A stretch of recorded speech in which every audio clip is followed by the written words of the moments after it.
Bueno, lo primero, daros la bienvenida a todos y agradeceros el interés, porque han sido más de casi mil personas que han solicitado el acceder al webinar, lo cual demuestra un poco el interés y la demanda que está habiendo sobre el mundo cripto. Esto os puedo asegurar que hace 2 años era impensable, no se habrían conectado ni la mitad de la mitad. Así que de verdad agradeceros el interés y que estéis aquí hoy con nosotros. Lo segundo, lo he comentado antes, hoy es un día muy especial. Bitcoin hoy ha tocado los $23.500 aproximadamente. Parece que nos hayamos puesto de acuerdo con Bitcoin para que hoy marque un máximo histórico. Bueno, yo me presento, yo soy Jorge Soriano, soy CEO y fundador de Cryptan. Cryptan es una plataforma que busca permitir el acceso al mundo cripto de forma muy sencilla. Permite comprar, vender, usar y guardar criptomonedas. Somos una plataforma española que queremos hacer las cosas de forma confiable, de forma segura, ¿no? Viendo un poco todo lo que está sucediendo a día de hoy en el mundo cripto de estafas, scams, que no ayuda al ecosistema, y nosotros lo que queremos es hacerlo muy fácil y muy seguro, ¿vale? Como comentaba al principio, para los nuevos, el objetivo de la charla es hacer una charla, un coloquio, ¿no? entre los que estamos aquí, muy ágil, muy sencillo, tratar de daros las pinceladas de toda la información que nosotros, pues, desde donde estamos, ¿no? En una posición privilegiada porque tenemos mucho contacto con todo lo que está sucediendo, transmitiros lo que estamos viendo, lo que está pasando y información muy útil para que tengáis una visión global de qué hay detrás de las criptomonedas, ¿vale? Que esto no es me meto aquí dentro y rezo para que el precio suba y luego lo saco, no, nosotros no buscamos eso, nosotros queremos daros una información objetiva para que tengáis una visión y sobre esto que podáis tomar decisiones, ¿vale? Para ello, pues hoy contamos con la presencia de Francisco Sánchez, que es el COO y director de operaciones de Cryptan, y es una de las personas que yo conozco que más sabe sobre criptomonedas. Lleva muchísimos años y tiene una experiencia enorme en esto, así que le agradezco mucho que hoy haya estado. Sobre tema preguntas, id por favor escribiendo todo lo que queráis en el chat. También podéis contactar a través de estrategias@cryptan.es, ¿vale? Las iremos recopilando para luego contestarlas. Podéis escribir cuando queráis, no hace falta que sea hoy, mañana, la semana que viene. Estaremos encantados desde el equipo de Cryptan de contestaroslas y de tratar de ayudaros, ¿vale? Sí que os invito y os recomiendo que os quedéis hasta el final porque, bueno, ya que es Navidad, queremos tener un detallito con vosotros y os invito a que os quedéis hasta el final de la charla, ¿vale? Antes de las preguntas, para que podáis aprovechar ese regalo. Así que, nada, sin más, le cedo la palabra a Francisco y espero que os sirva mucho la charla y para cualquier cosa estamos aquí. Muchas gracias. Hola, buenas tardes a todos. Bueno, en primer lugar, gracias a Jorge por describirme tan bien y gracias a todos por venir hoy a esta presentación. Espero que os guste y vamos a intentar hacerlo lo más entretenida posible. Como os ha dicho Jorge, hoy es un día muy importante para Bitcoin porque hemos superado máximos históricos después de 3 años y generalmente la pregunta que se hace todo el mundo es si es tarde para Bitcoin. Lo primero que me gustaría decir es que esto es una pregunta que se ha hecho todo el mundo cada vez que Bitcoin ha superado máximos históricos, las 4 últimas veces que lo ha hecho, cuando superó los $1.200 hasta subir a 20.000, cuando superó los $250 para subir a los 1.200, cada vez la gente se ha preguntado si llega tarde. Creo que es importante recalcar que esto es una tecnología o es una propuesta que pretende llegar a todo el mundo. Es decir, esto es algo que en teoría, si funciona como debe de funcionar, va a ser usado por todo el mundo y que actualmente creo que todos podemos verlo, que la inmensa mayoría de la gente no tiene criptodivisas. No sé si estamos en una fase de early adopters o un poco antes o un poco más avanzados, pero lo que está claro es que aún queda muchísimo recorrido, aún queda muchísimo dinero por entrar, muchísima gente para entrar y muchísima adopción. De hecho, actualmente podemos calcular que está alrededor del 5% de la población mundial tiene criptodivisas, tiene Bitcoin o alguna otra criptodivisa. Y esto comparado con con otras tecnologías, como por ejemplo el caso de Internet. Para que nos hagamos una idea, Internet en el año 1999 tenía una penetración del 4% más o menos en la población mundial. Estos son unos 300, 250, 300 millones de usuarios de criptodivisas, que creo que es una estimación bastante acertada. Y por otro lado, otra cosa que es importante a la hora de determinar el precio no es solo la oferta, no solo la demanda, sino también la oferta. Y esta es una de las cosas interesantes de Bitcoin, que tiene una oferta limitada. Existen o van a existir un total de 21 millones de Bitcoins, y para que nos hagamos una idea, si Bitcoin alcanzara una penetración similar a la que tiene Internet hoy en día, que es del 60% más o menos, si no me equivoco, estaríamos hablando de que le corresponde a cada persona 0,006 Bitcoins. De todas formas, bueno, antes quería comentaros, esto es una gráfica del precio de Bitcoin desde 2010, más o menos desde 2010, que es desde cuando existe un mercado más o menos continuo. Y para que os hagáis una idea, más o menos $1.000 invertidos en 2010 se habrían convertido a fecha de hoy en, me cuesta leer el número, 450 millones de dólares.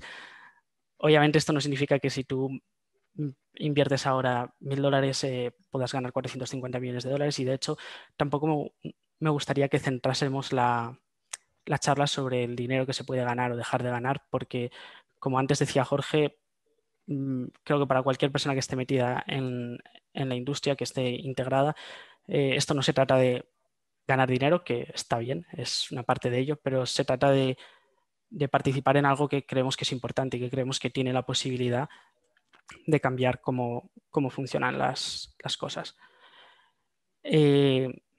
Bueno, como os decía, el objetivo de la charla no es deciros Bitcoin va a valer $100.000 o Bitcoin va a valer $400.000 o Bitcoin va a valer $5.000, sino vamos a intentar entender por qué tiene sentido Bitcoin y cuáles son sus fundamentos.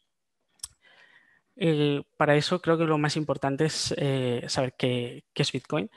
Mucha gente a veces pregunta si esto es como una acción, como si tengo acciones de Apple, o si es como el oro, o si es como una divisa. Y yo creo que la respuesta es Bitcoin es una forma de dinero alternativa, es una propuesta de dinero que cumple una serie de características que creemos que hacen de él una forma de dinero superior.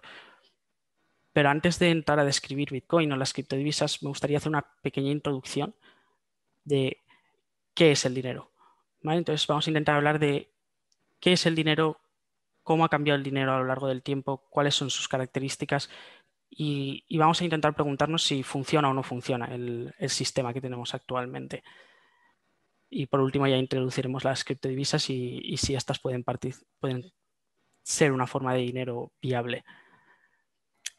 Y entonces, para hablar qué es el dinero, creo que la mejor forma de describir qué es el dinero es explicando la función que cumple. ¿Vale? El dinero es sobre todo un medio de intercambio, un almacén de valor y una unidad de contabilidad. Básicamente esto significa que el dinero es una herramienta para facilitar el comercio. Nos permite tener una forma común de medir el valor de las cosas, una unidad de contabilidad. Nos permite ahorrar los beneficios del exceso de producción, es un almacén de valor, y nos facilita el intercambio. Es decir, cuando había economía de trueque, pues tenía que haber esto que se llama doble coincidencia de interés. Es decir, si yo tengo patatas y quiero tomates, necesito encontrar a alguien que tenga tomates y quiera patatas. Pero en cuanto aparece el dinero ya no es necesario eso, porque yo puedo almacenar mi valor en dinero y intercambiarlo más adelante por aquello que yo realmente quería conseguir. Y entonces, algo que me parece muy curioso y que a veces la gente no tiene en cuenta es que el dinero ha existido siempre, bueno, siempre no, pero ha existido desde hace mucho tiempo, y que se utilizaba como referencia de valor o como forma de contabilizar el valor de las cosas ha ido cambiando a lo largo del tiempo. Ha ido cambiando porque ha aparecido algo que funcionaba mejor. formas de dinero que han habido en el pasado. El ganado, las cabezas de ganado han sido forma de dinero, el trigo, cuero, las conchas.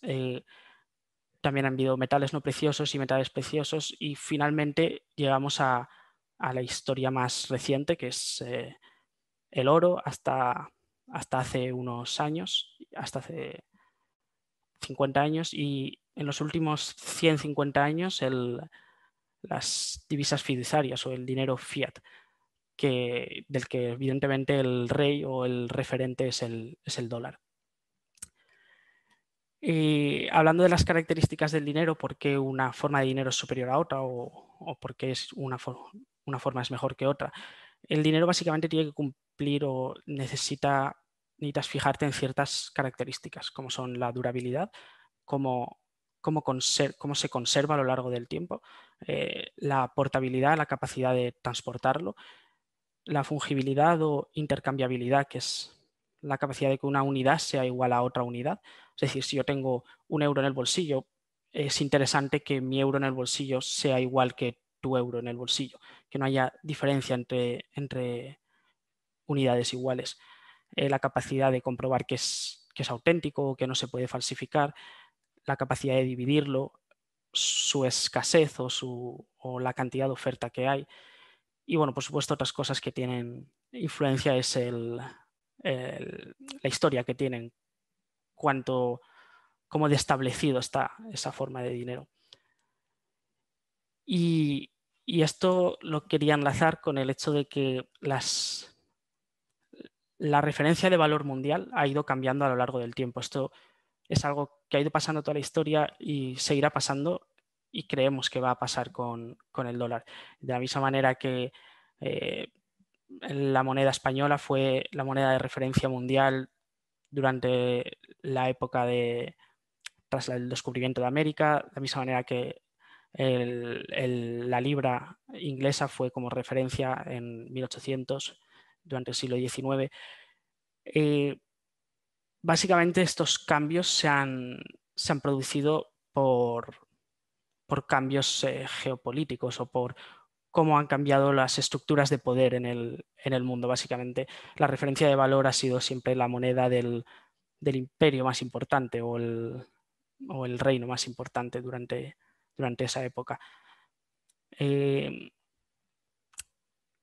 Centrándonos un poco en la historia más reciente, en el oro y el dólar que hemos hablado antes, hay una pregunta que se hace mucha gente o un comentario que hace mucho la gente respecto a Bitcoin y su posibilidad de funcionar como dinero vale, pero ¿por qué está respaldado Bitcoin?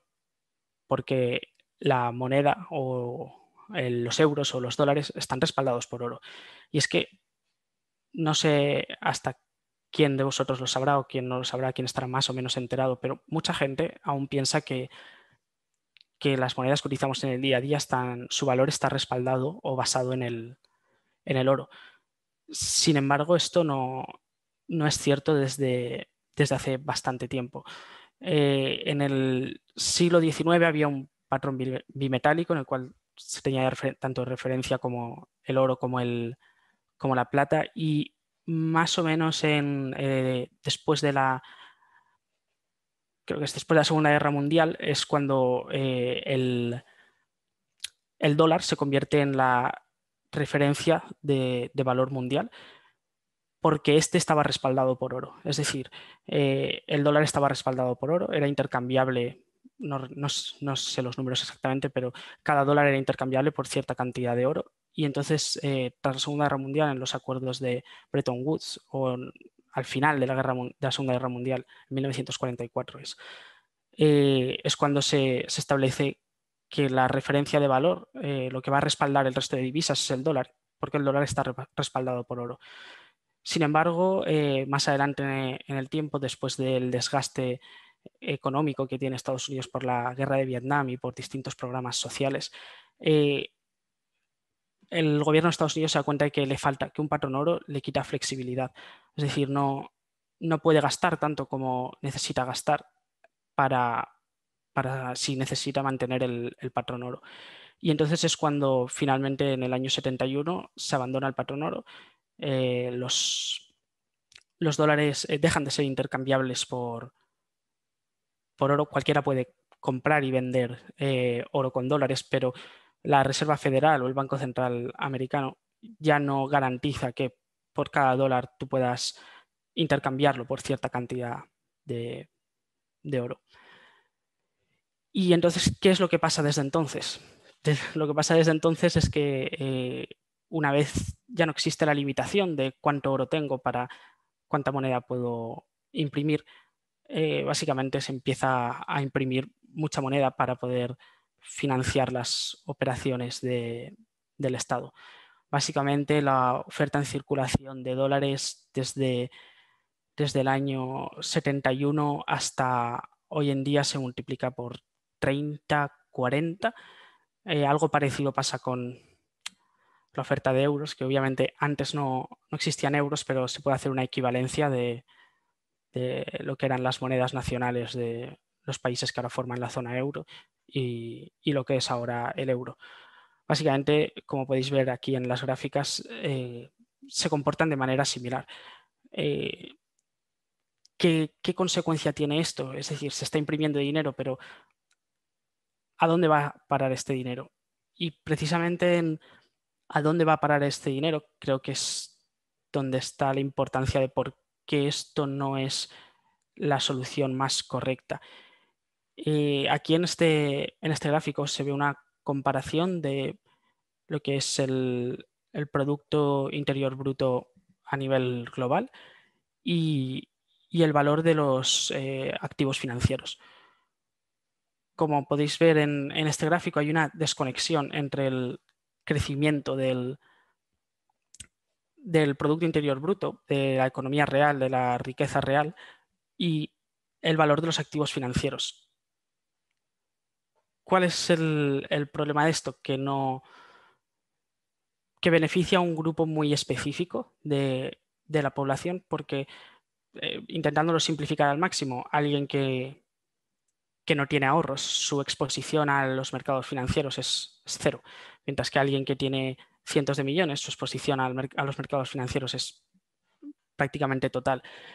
Entonces eso significa que quienes capturan mayor porcentaje de este aumento de valor, de este aumento de riqueza, es la gente que ya tiene mucho dinero. De manera que la separación entre el top 1% y el resto de la gente cada vez se va haciendo más grande. Es algo que también se puede ver en estas gráficas. Esto es el porcentaje de los ingresos nacionales que, que producen el top 1% de cada país. A mí siempre me gusta enseñar estas gráficas porque es muy curioso como mientras existía el patrón oro o algo similar, la separación entre los más ricos y los más pobres en cierta manera se estaba reduciendo porque el top 1% cada vez se llevaba un trozo más pequeño del pastel. Algo que, como se puede ver evidentemente en las dos gráficas, deja de pasar a partir de que se rompe el patrón oro. Es decir, una vez le damos a los bancos centrales y a los estados la libertad de imprimir dinero bajo su propio criterio, resulta que por mucho que digan o por mucho que cuáles sean sus intenciones, la realidad es que quien acaba beneficiado de todo esto es eh, un pequeño porcentaje de la población. Yendo a un tema más específico, que es qué es lo que ha pasado últimamente durante esta crisis del coronavirus. Esta gráfica también me gusta mucho porque cuando digamos que viene el crash del coronavirus, cómo reaccionan los bancos centrales y los estados, es como, pues como siempre lo han hecho, inyectando capital. Y la cuestión es a dónde va la inmensa mayoría de ese capital. Y entiendo que si ahora van a la bancarrota todas las grandes empresas, es un problema que vamos a sufrir todos, no solo la gente que tiene dinero. Pero la realidad es que mientras que la bolsa americana está básicamente recuperada, y lo que no se ha recuperado son los niveles de Producto Interior Bruto, de paro, etcétera. Es decir, una vez más, este dinero acaba beneficiando al, al top 1% o a la élite o a la gente que está por encima de la media. Y entonces, ¿qué es Bitcoin? Bitcoin nace como una propuesta de alternativa a este sistema, a algo que no funciona, a algo que está beneficiando al mismo grupo constantemente. De hecho, cuando se publica el software Bitcoin, cuando se publica la blockchain Bitcoin y nace Bitcoin como tal, se cita este titular concretamente del The Times, que básicamente lo entendemos como que quien quiera que fuera que creara Bitcoin, porque ahora hablaremos un poquito de ello, pero el creador de Bitcoin es alguien anónimo y no sabemos quién es. Se le conoce con el seudónimo de Satoshi Nakamoto. Claramente tiene una intención con todo esto y ofrece una alternativa a un sistema que no le gusta, a un sistema que cree que no es el sistema que merecemos o que deberíamos de tener. Y entonces, primero nace Bitcoin. En el 2009, la blockchain Bitcoin o el sistema Bitcoin cobra vida el 3 de enero de 2009, si no me equivoco. Aunque la propuesta ya se hace pública más o menos en agosto de 2008. Y a partir de ahí empiezan a nacer un montón de criptodivisas alternativas y un montón de alternativas a Bitcoin. No vamos a hablar mucho de ellas porque creemos que Bitcoin es el referente del mercado, es quien trae la principal innovación y una vez entiendes Bitcoin, entender el resto de monedas es una cuestión de adaptar algunas de las características, pero la base de todo el ecosistema es Bitcoin. Y entonces, ¿cuáles son las propiedades clave de Bitcoin? ¿Qué es lo que hace de Bitcoin algo tan interesante? Son principalmente dos. Una ya la hemos mencionado antes, que es el tema de la escasez o la oferta limitada. Y la otra, que creo que es la más importante de todas las características de Bitcoin, es la resistencia a la censura.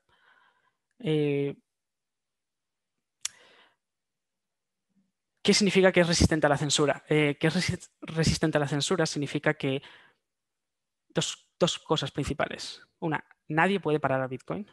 Nadie puede decir, vale, ahora Bitcoin es ilegal, vamos a pagar Bitcoin. Ahora profundizaré un poco porque eso no es posible. Y la otra es que nadie puede evitar que tú participes de Bitcoin.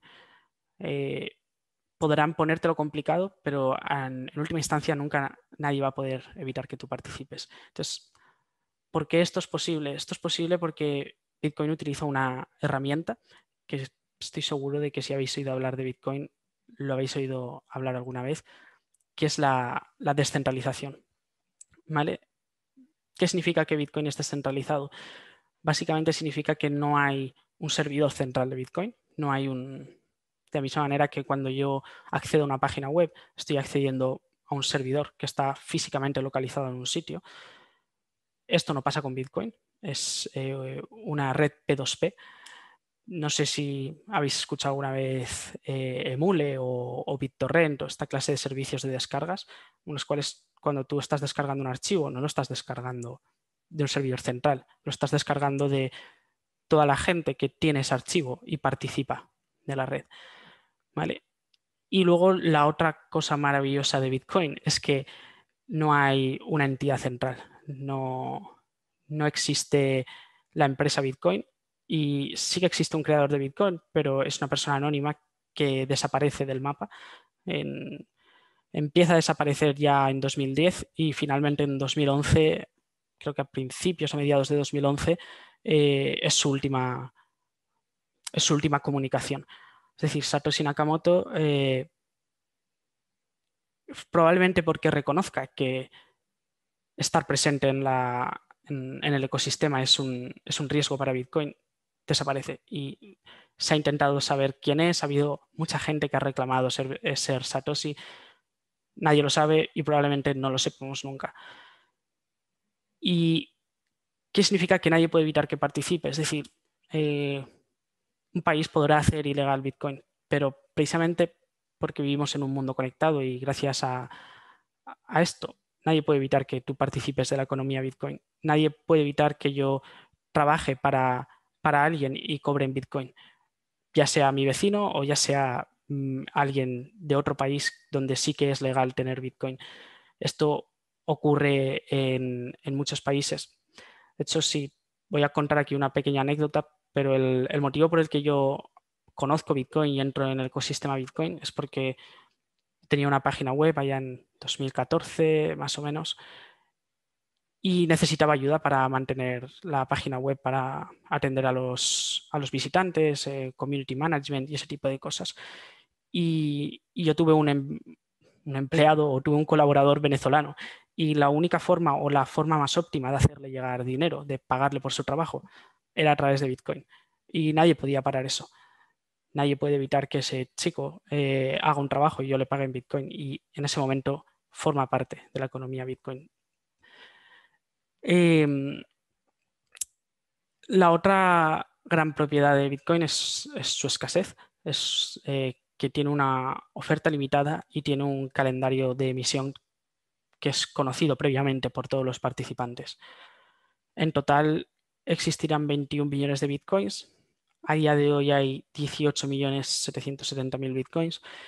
Y el hecho de que haya un límite de bitcoins o un calendario de emisión predefinido no es, es importante porque no permite que nadie manipule la oferta de bitcoin en circulación. Y hablando un poco del calendario, una cosa que creo que es importante matizar es que el día que nace Bitcoin, cuando Bitcoin sale a la luz, eh, hay 0 Bitcoins. Y no es que el creador, Satoshi, diga, ahora hay 21 millones de Bitcoins y el que quiera Bitcoins me los tiene que comprar a mí. Eso no tendría ningún sentido o tendría mucho menos sentido que lo que finalmente se hizo.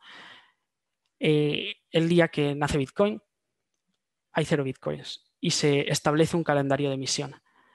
En el caso concreto de Bitcoin, se emiten 50 bitcoins cada 10 minutos y cada 4 años la recompensa, la emisión de Bitcoin se divide entre dos.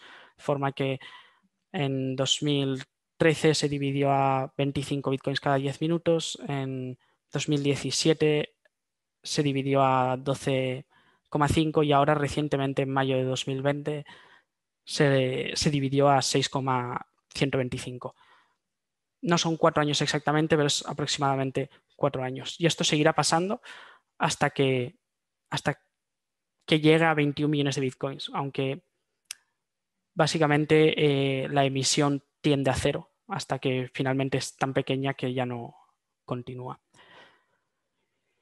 Y sin querer entrar en mucho detalle, todo este sistema de Bitcoin, toda esta red P2P de la que hablábamos antes y todo este calendario de emisión está basado en la blockchain. Seguro que habéis escuchado la palabra muchas veces y básicamente la blockchain no es más que un libro de contabilidad. Es decir, la blockchain es un listado de todas las transacciones que ocurren. De A le ha enviado a B, B le ha enviado a C, C le ha enviado a A y estas transacciones se organizan o se almacenan en lo que se llama bloques. Por eso es una cadena de bloques. Un bloque no es más que un archivo que en este caso se publica cada 10 minutos y van en orden cronológico, uno detrás de otro, e incluyen todas las transacciones que ocurren en Bitcoin. Esto significa que en cualquier momento se puede verificar la cantidad de Bitcoins que hay en circulación y qué dirección controla qué Bitcoins. Otra cosa es que esta dirección no está enlazada a una identidad. De todas formas, si tenéis alguna pregunta sobre blockchain, podéis hacerlas y luego las que veamos que son interesantes las responderemos. No quiero entrar de momento en mucho detalle técnico, pero para que nos hagamos una idea, esto es el esqueleto de Bitcoin, la blockchain, un libro de contabilidad con todas las transacciones que ocurren entre los usuarios Bitcoin. Y entonces, Bitcoin, por las características que tiene, porque es digital, es fácilmente portable, su durabilidad es muy buena porque no hay deterioro, así como en los billetes hay un hay un deterioro. En el Bitcoin no existe el concepto de deterioro. Es 100% verificable porque la historia es pública. Entonces, si yo desde mi dirección Bitcoin te intento enviar Bitcoins, tú puedes saber muy fácilmente, tú o el software que estés utilizando, puedes saber muy fácilmente si yo tengo o no tengo Bitcoins. Eh, porque es digital, es también fácilmente divisible. El tema de la escasez ya lo hemos hablado. Y un detalle muy importante es la resistencia a la censura. Eh, Nadie puede evitar que Bitcoin funcione y nadie puede quitarte tus Bitcoins. Es decir, una vez tú tienes propiedad sobre tus Bitcoins, una vez tú tienes claves o contraseña que tiene control sobre cierto Bitcoin, nadie puede quitarte esos Bitcoins sin tu clave. Esto no pasa, por ejemplo, con tu banco. Yo puedo tener acceso a mi banco, pero si alguien considera que he hecho algo ilegal, pues podrían congelarme mis fondos o podría perder acceso temporalmente a mis fondos mientras se resuelve el asunto. Es algo que nunca podría pasar con Bitcoin. ¿Y cuál es el valor de Bitcoin? Un momentito. El valor que tiene Bitcoin, aquí en la diapositiva hablamos de la prima monetaria. Básicamente, la prima monetaria es... yo esto generalmente lo explico, no sé si conocéis el concepto de las opciones de compra o las opciones de venta. Es un derivado financiero que da el derecho a comprar una cosa por el cual tú pagas una prima.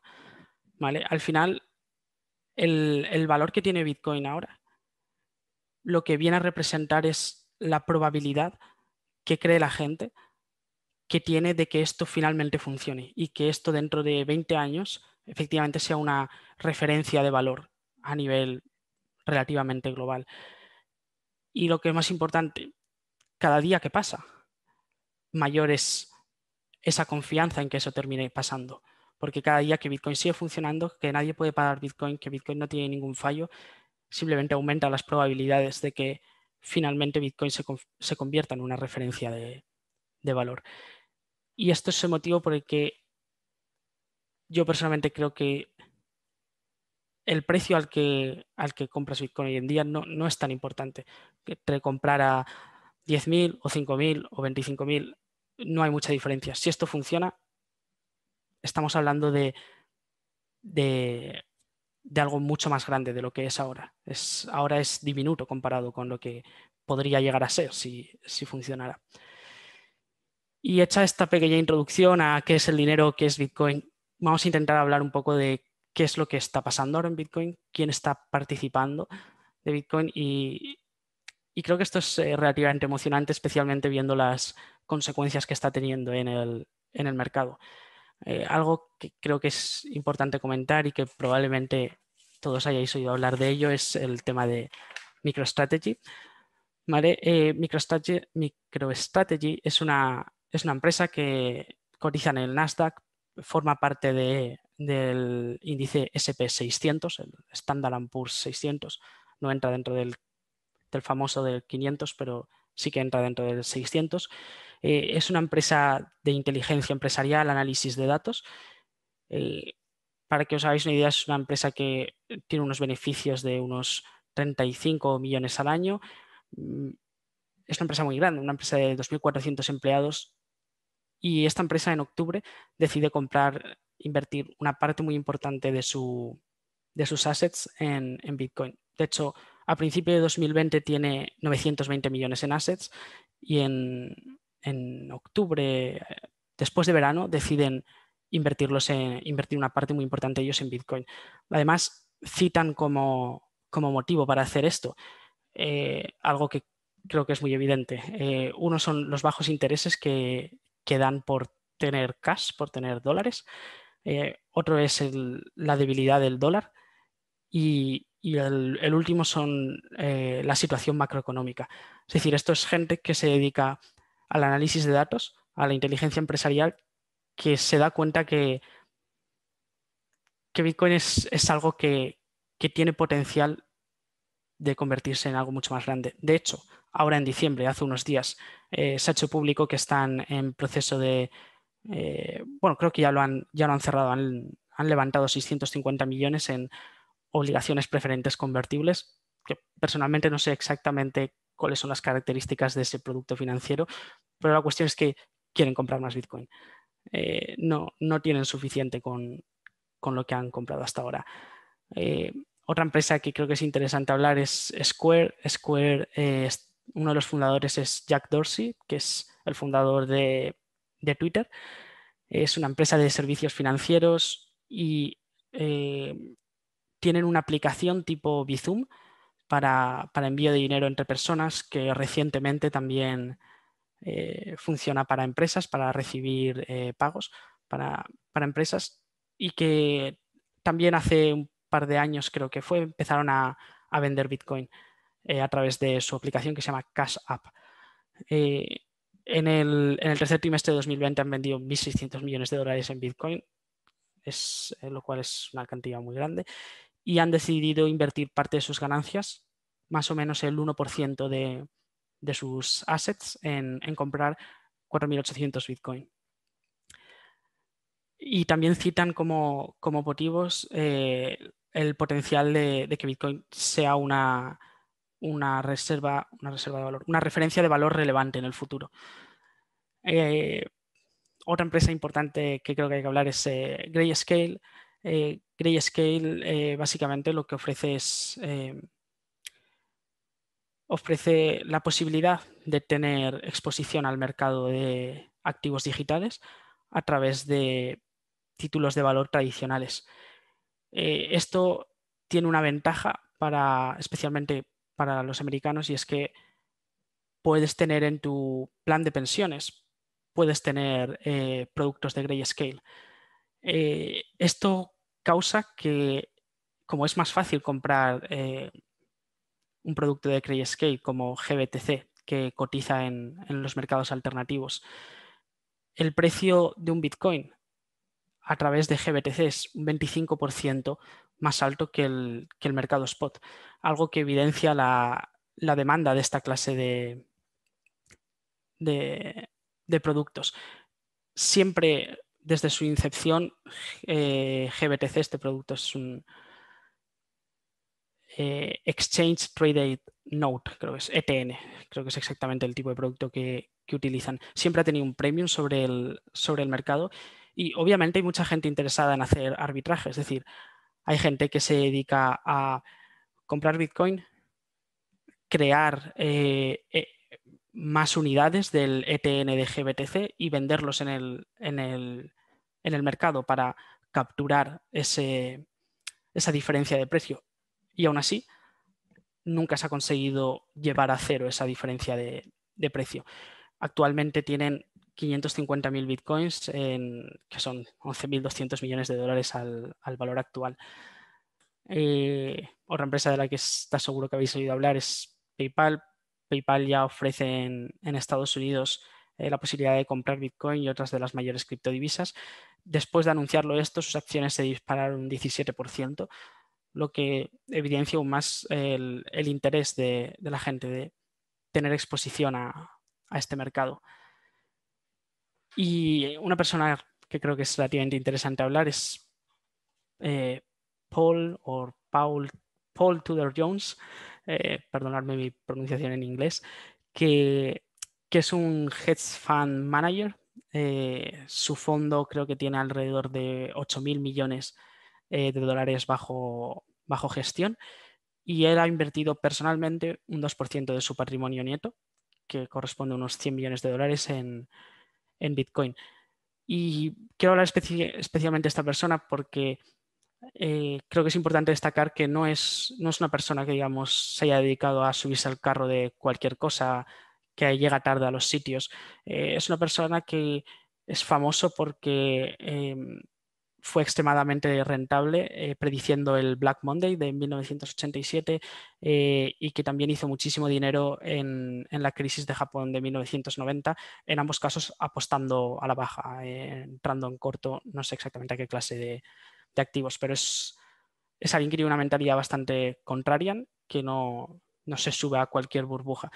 Y es una persona que ha decidido no vender, no entrar en corta Bitcoin, ha decidido comprar Bitcoin y no una cantidad despreciable. A otras empresas que están ya yendo a instituciones así más financieras, el BBVA permitirá a sus clientes comprar criptodivisas a partir de 2021. El BBVA es un banco que tiene, creo que son 60 millones de clientes. Están ahora mismo trabajando, ultimando los detalles de compliance, pero lo último que he leído es que probablemente es algo que pueda empezar a pasar a principios de 2021. El DBS, que es un banco de Singapur muy importante, de hecho, inicialmente fue fundado por el gobierno, ya ha lanzado una plataforma de compra-venta de criptodivisas.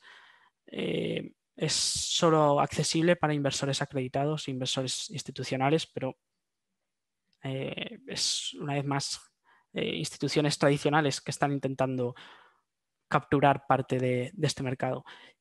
Banca Generali, o como quiera que se pronuncie, que es un banco enfocado a high net worth individuals y private banking, también está empezando a planear ofrecer servicios de criptodivisas en 2021. Y Fidelity Investments, que es uno de los fondos, si no el fondo más grande de Estados Unidos. Bueno, tiene muchas ramas, pero creo que tienen cosas de pensiones y cosas más de venture capital, tienen varias cosas. E hicieron una encuesta a 774 firmas de inversión entre europeas y americanas. El 25% decían tener exposición a Bitcoin. O sea que el interés institucional es cada vez más grande. Esto es algo que cuando yo empecé en este mundillo no podíamos imaginar que iba a pasar tan rápido. O sea, básicamente te tomaban por loco. Yo recuerdo ir a las primeras conferencias de Bitcoin y los panelistas era gente en camiseta y con pinta un poco, iba a decir de hippie, pero tampoco hippie, pero gente que no era gente con un background bancario. Y ya últimamente vas a las conferencias a Miami, ahí hacen la de North America Bitcoin Conferences, todo el mundo, gente trajeada, gente de un perfil bancario.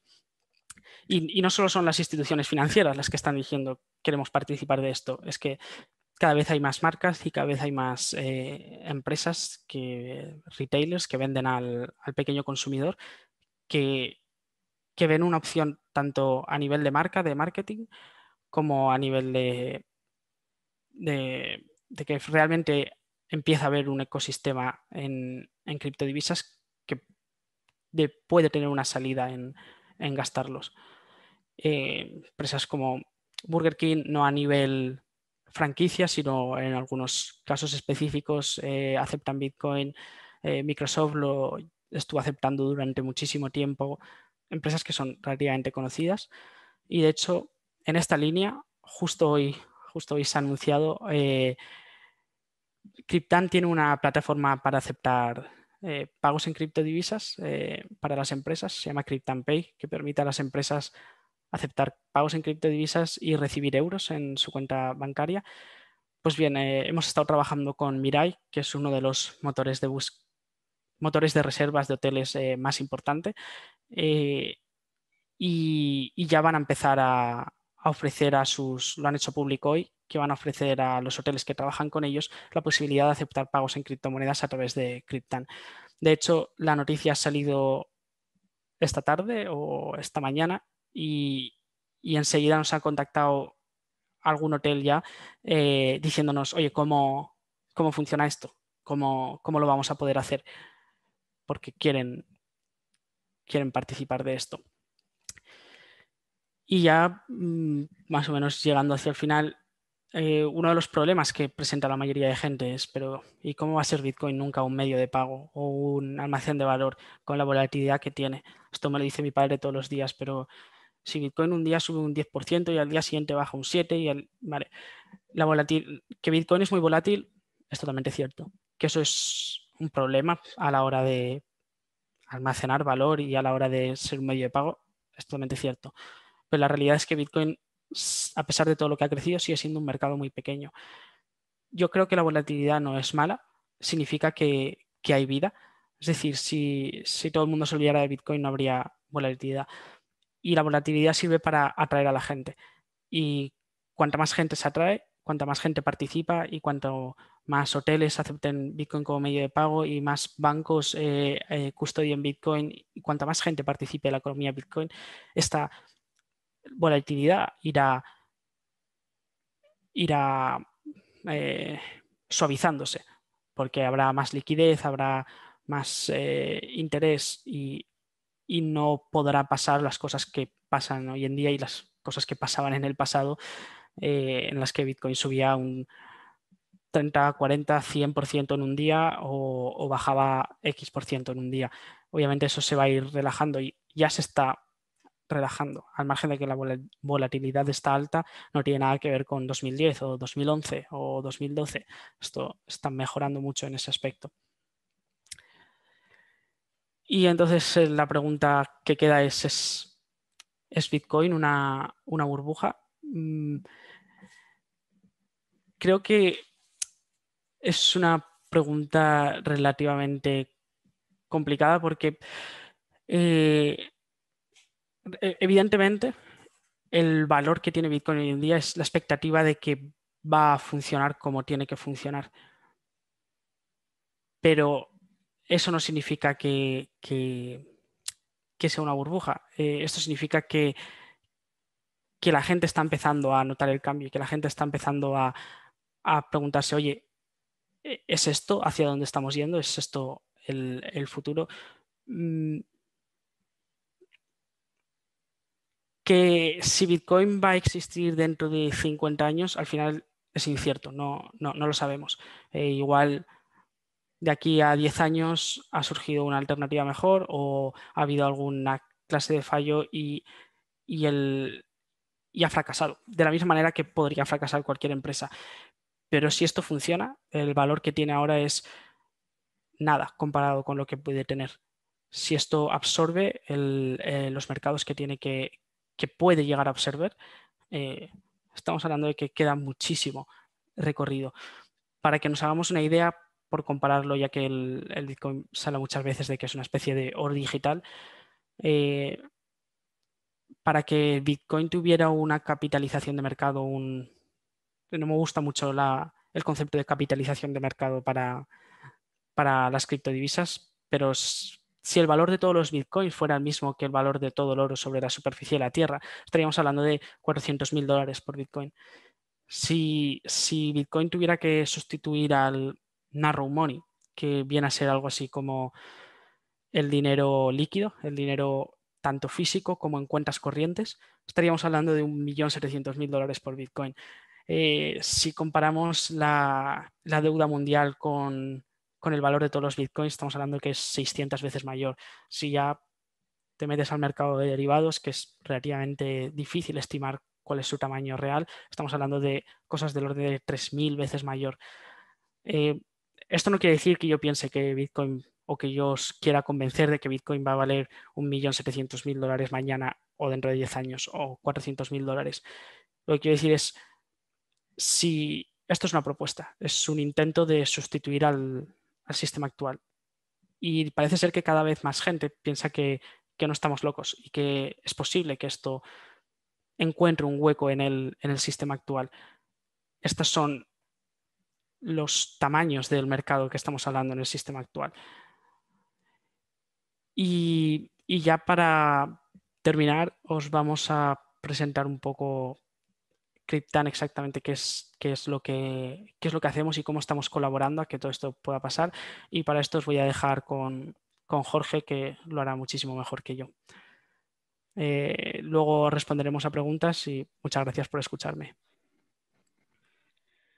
Perfecto, Francisco. La verdad es que, bueno, espero que a todos os haya servido, que os hayamos conseguido dar una visión general y global de lo que, no solamente lo que son las criptomonedas, aunque podríamos estar hablando aquí horas y horas y estaremos encantados de hacer otro webinar o más webinars más específicos.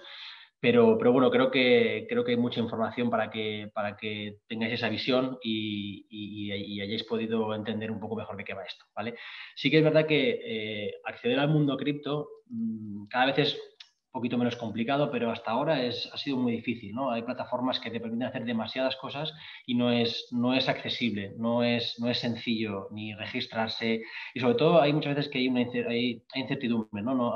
Hay cierta inseguridad, que no sabes si entro aquí, tengo que enviar mi dinero a Estonia, da un poco de miedo, ¿no? Nosotros al final lo que intentamos hacer es acercar el mundo de las criptomonedas al día a día de las personas, ¿vale? Entendemos que no solamente es un concepto de tenerlo en una caja y olvidarnos de ello, sino que realmente la gente pueda utilizar esto en su día a día. Tratamos de empujar la adopción. Si puedes bajar, Francisco, un poco es lo que tratamos de hacer, ¿vale? Acercar esto como al día a día de las personas, ¿no? Al cripto para todos.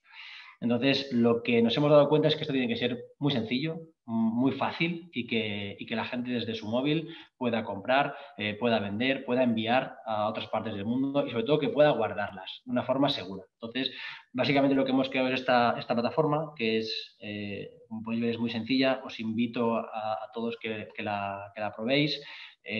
Tratamos de dar un servicio excelente, ¿no? A la gente, porque al final nosotros obviamente estamos generando una empresa que busca trasladar todo lo que hemos aprendido y acercarlo a la gente, pero al final somos muy creyentes de lo que es la filosofía Bitcoin y lo que queremos es tratar de acercar lo que hemos entendido que puede ser algo increíble, un cambio de paradigma que está aquí a toda la gente, ¿no? Entonces, pues esta plataforma tratamos de que sea muy sencilla. En la línea de esto hemos también sacado una tarjeta Visa para que lo que comentaba, que esto se convierta en algo que puedo usar, que no sea que lo tengo aquí guardado en mi casa y no lo puedo sacar. No, pues con esta tarjeta puedes pagar un café directamente con tus criptomonedas. No tienes ni que recargar la tarjeta. Al final entendemos que esto es cosas que la gente del día a día necesita. Si es verdad que vamos hacia algo que puede ser el dinero del futuro. Entonces, pues bueno, os invitamos a que os descarguéis la app. Si aquí os hemos dejado unos códigos para que directamente la escaneéis y que la probéis. Y bueno, muchísimas gracias a todos. Ahora pasaremos al turno de preguntas. Hay preguntas muy interesantes y vuelvo a insistir, cualquier duda que tengáis, cualquier pregunta, podéis contactarnos por WhatsApp, tenéis el número en la web, en la plataforma, por mail. Estaremos encantados de contestarosla y de echaros una mano en lo que podamos. ¿Vale?